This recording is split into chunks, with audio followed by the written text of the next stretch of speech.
Qanaqa Minecraftda raketa qurishni hozir o'rgataman. Volleybol blok olib shunaqa qilib qurib chiqamiz. Lekin o'xshash kerak.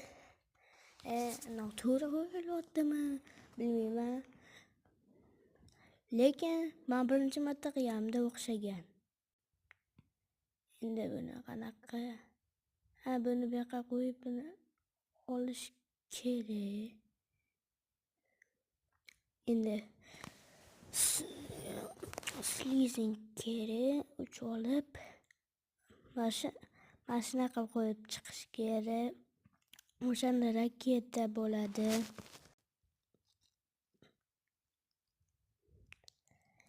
Keyin buni qilib bo'lganimizdan keyin pastga zabludatelь qo'yamiz.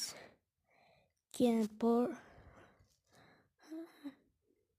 portion, keyin ikkita slizing, keyin shu olib bu yoqqa tepasiga zabludatelь qo'yamiz. O'xshamadi. Bu yoqqa keyin pastga ham qo'yish kerak. Bo'ldi.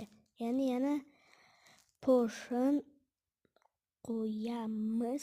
Endi uchib nariyog'iga o'tishimiz kerak. Yog'ini ham xuddi shunaqa qilamiz. O'shanda o'xshaydi. Qanaqa o'tgan bo'lsa shundoq qilsanglar to'g'ri o'xshaydi. Keyin zajигалка bilan yoqamiz. Orqaga turib o'shanda ishlaydi. Like и подписка qo'yamiz. Zo'r prigучий raket.